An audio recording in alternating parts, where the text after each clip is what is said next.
Hello everyone, welcome to Oliveboard. और मैं हिमांशु शर्मा लेकर के आ गया हूं आप लोगों के लिए यहाँ पर समरी यूनिट वाइज जो समरी मैं डेली बेसिस पर ला रहा हूं उसमें आज हम लोग यूनिट नंबर 18 को कवर अप कर रहे हैं, system of national accounts and the GDP concept. अब जीडीपी का मतलब होता है ग्रॉस डोमेस्टिक प्रोडक्ट, और नेशनल इनकम की अगर मैं बात करूं तो देखो भाइयों, इसकी हिस्ट्री से रिलेटेड ऑलरेडी एक वीडियो मैंने पोस्ट कर रखा जो हमारी लाइव क्लासेस होती थी आईईएफएस की।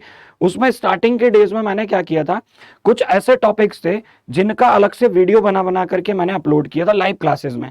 आप अगर देखोगे तो लाइव क्लासेस में आपको history of the national income पूरी मिलेगी कि कैसे हमारी कंट्री में नेशनल इनकम की शुरुआत हुई, दादा भाई नौरोजी ने कब क्या किया, 20 रुपए पर कैपिटा इनकम कब थी, 1947 में कितने रुपए थी, पीसी महालनोबिस का क्या रोल था, वीके आरबी राव का क्या रोल था, इन सभी लोगों को लेकर के जो हिस्ट्री हमारी नेशनल इनकम की ऑफ इंडिया की वो किस तरीके से शुरू होती है और कहां तक पहुंचती है, ये सारी चीजें मैंने एक लाइव क्लास में ऑलरेडी पढ़ा दी आप लोगों को।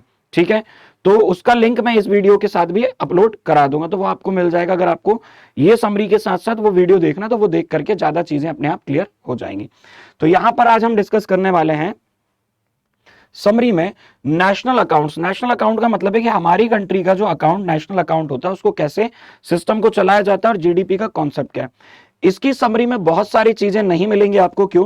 क्योंकि इसको उन्होंने समराइज बहुत शॉर्ट वे में कर दिया है, बट कुछ चीजें मैं आपको बीच बीच में बताते चलूंगा और वो वाला जो वीडियो उसकी लिंक इसके साथ में अटैच करा दूंगा। तो यहां पर देखते हैं कि जीडीपी, जीडीपी का मतलब होता है ग्रॉस डोमेस्टिक प्रोडक्ट, सकल घरेलू उत्पाद। क्या बोलते हैं हम इसको?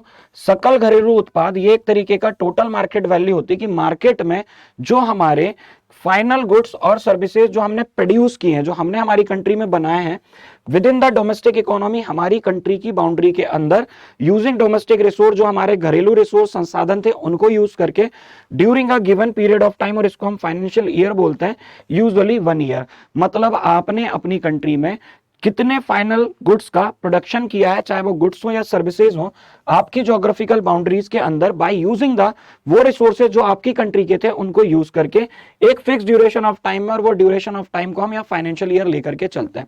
What is the meaning of the total market value? Total market value मतलब हमने किसी चीज को बनाया, फॉर एग्जांपल इस पेन को हमने बनाया, अब इसका प्राइस कैसे डिसाइड होगा? ऑब्वियसली मार्केट प्राइस के बेसिस पर हम डिसाइड करेंगे।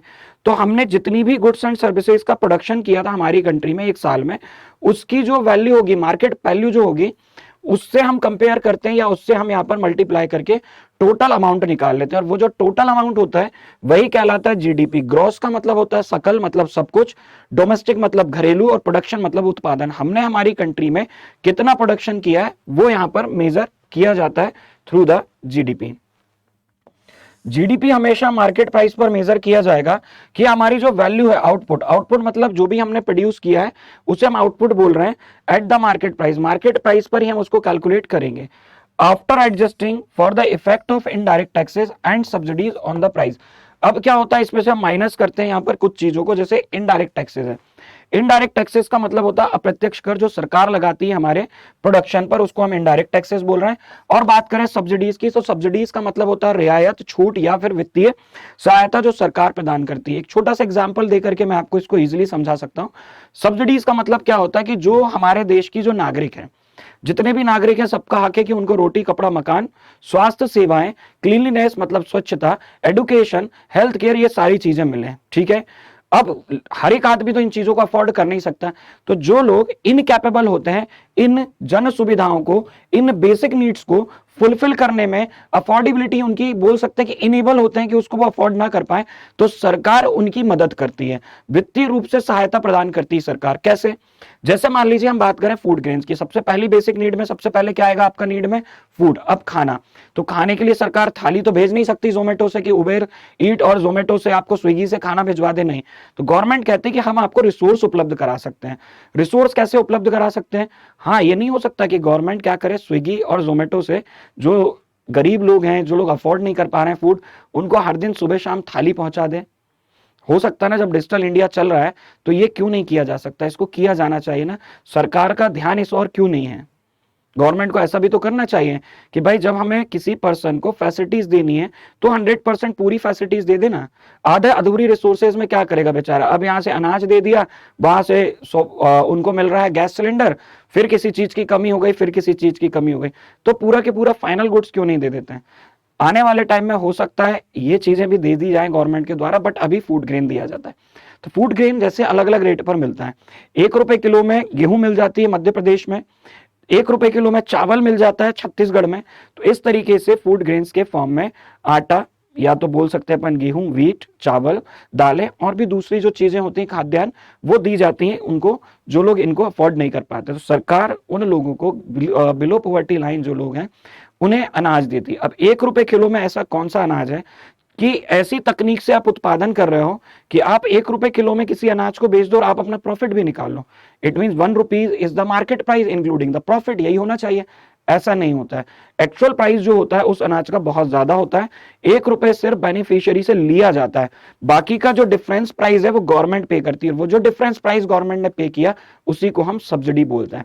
सब्सिडी सिर्फ और सिर्फ अनाज पर ही नहीं, सब्सिडी गवर्नमेंट आपके लोन्स पर, एग्रीकल्चर इक्विपमेंट जो हम खरीदते हैं उन पर, एजुकेशन लोन पर, हाउसिंग लोन्स पर, बहुत सारी जगहों पर गवर्नमेंट हमें सब्सिडी प्रोवाइड करती है, तो उसको हम बोलते हैं subsidies. GDP at the factor cost. Factor cost measures the value of output in terms of the price factors used in its production. Factor cost का मतलब होता है यहां पर जब भी कभी वैल्यू निकाली जाएगी जीडीपी की, factor cost it means the price of the products on the basis of the factors which affects the production. मतलब ऐसी चीजें जिनके कारण हमारा उत्पादन अफेक्ट हो सकता है, प्रभावित होता है, उनको हम बोलते हैं फैक्टर्स ऑफ प्रोडक्शन। जैसे कि land, labour, raw material, enterprises, ये जो होते हैं ये हमारे प्रोडक्ट को क्या कर देते हैं, प्रोडक्शन को यहाँ पर अफेक्ट करते हैं। तो यहाँ पर जो वैल्यू होती है आउटपुट की, उसको हम किसके प्राइस के कंपैरिजन में निकालते हैं, उन फैक्टर्स के कंपैरिजन में जो उस प्रोडक्ट के प्रोडक्शन में यूज हो रहा है। तो मार्केट प्राइस और फैक्टर कॉस्ट हम यहाँ पर क्या करते, sorry, price of the factors और मार्केट प्राइस की बात करते हैं। अगला देखते हैं जीडीपी की अगर बात करें, एग्रीगेट। एग्रीगेट का मतलब है टोटल, सबको जोड़ करके एक मेजर है जो कि does not speak anything about how GDP is distributed among the population of the country. मतलब इसका मतलब ये नहीं है कि जीडीपी, ग्रॉस डोमेस्टिक प्रोडक्ट जो है वो किस तरीके से हम लोगों के बीच में डिस्ट्रीब्यूट किया गया, नहीं। यहां पर सीधी बात ये होती है कि जीडीपी का मतलब ये सिर्फ एक एग्रीगेट मेजर होता है कि हाँ, आपकी कंट्री में आपने ओवरऑल कितना प्रोडक्शन किया गुड्स एंड सर्विसेज का, उसकी मार्केट प्राइस पर हम यहां बात कर लेते हैं। क्लियर है? अगला देखते हैं इसके बाद हम next. Higher GDP does not necessarily, अगर मान लीजिए किसी देश की जीडीपी जो है वो बहुत ज्यादा है, तो इसका मतलब ये नहीं होता है कि उस देश में बहुत ज्यादा वेलफेयर, मतलब जन कल्याण बहुत ज्यादा है। ये सिर्फ एक मैथमेटिकल कैलकुलेशन है या मैथमेटिकल आउटपुट है जो हमें मिला है कि हमारी कंट्री में हमने कितना यहाँ पर आउटपुट, कितना यहाँ पर प्रोडक्शन किया है गुड्स एंड सर्विसेज का। अगर आपकी जीडीपी बहुत ज्यादा है तो इसका मतलब ये नहीं कि आपकी कंट्री में वेलफेयर भी बहुत ज्यादा हो रहा है। ये दोनों का कोई लेना देना नहीं है। वेलफेयर एक बहुत वाइडर कॉन्सेप्ट है जो कि एनकम्पास करता है development in all the aspect, society के जितने भी एस्पेक्ट्स हैं उन सभी एस्पेक्ट्स में। जैसे कि अगर हम डेवलपमेंट की बात करें तो हेल्थ में कितना सुधार है, एजुकेशन का क्या है, सैनिटेशन का क्या है, फूड फैसिलिटी क्या है, ये सारी चीजों को ध्यान में रख करके डेवलपमेंट होगा। तो हायर जीडीपी डजंट मीन कि आपकी कंट्री में वेलफेयर भी बहुत ज्यादा है। तो ये हुआ हमारा कॉन्सेप्ट कंप्लीट किस चीज का, आपके जीडीपी का। इसी के साथ आपको करना क्या है, ये हम लोगों के टेलीग्राम चैनल के लिंक है। This is the Telegram channel of JIB CIB जो कि ऑलिव बोर्ड का है। ये मेरा पर्सनल टेलीग्राम ग्रुप है, आप इसको ज्वाइन कर सकते हैं। मेरा एफबी पेज है, अगर चाहें तो आप मुझे फॉलो कर सकते हैं। इसके अलावा एक और इन्फॉर्मेशन जो कि बहुत अच्छी इन्फॉर्मेशन है, समरी तो आप लोग पढ़ ही रहे हैं, समरी के साथ साथ आप लोग एक काम और कीजिए। समरी से तो आपने क्या किया, चीजों को कवर कर लिया, अब आप लोग एमसीक्यूज पर आ जाइए। मतलब आप लोगों ने अभी तक अगर एनरोलमेंट नहीं किया है ऑलिव बोर्ड के साथ तो एनरोल कीजिए इस बैच में। ये क्रैकर बैच है जिसमें एमसीक्यूज हैं 2100 प्लस एमसीक्यूज और केस स्टडीज है।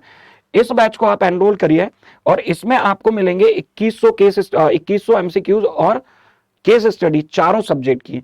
इस बैच को आप अगर अभी एनरोल करते हैं तो मैं आपको बता देता हूं, इसका 4000 रुपीज प्राइस है, ये आपको मिलेगा सिर्फ 2199 में। कैसे, तो वो आप देखिए ऐसे, यहां पर आपको जाना है हैव अ कूपन कोड पर, यहां पर कोड यूज करना है मेरा नाम HIMANSHU हिमांशु, और जैसे ही आप हिमांशु कोड का यूज करके इसको रिडीम करेंगे आपको यहां पर ये प्राइस दिख जाएगा 2199 जो 4000 था।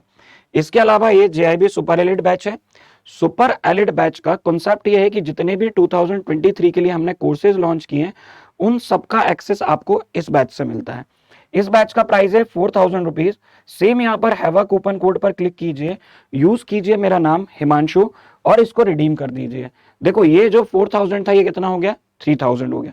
तो ये दोनों ही बैच में से जो भी बैच आप एनरोल करना चाहते हैं, जिस भी बैच में, जल्दी से आप एनरोल कर लीजिए, क्योंकि ऑफर लिमिटेड पीरियड के लिए रहता है। यही 2199 का ये कोर्स 1799 में भी मिला, मतलब 1799 में भी बिका है जब ऑफर चल रहा था 31 तक तब। चलिए, तो इसी के साथ हम सेशन को एंड करते हैं। Thank you so much for joining the session. Like जरूर कीजिएगा सेशन को, चैनल को सब्सक्राइब कीजिएगा और वीडियो को शेयर करना बिल्कुल मत भूलिएगा। Thank you so much for joining the session.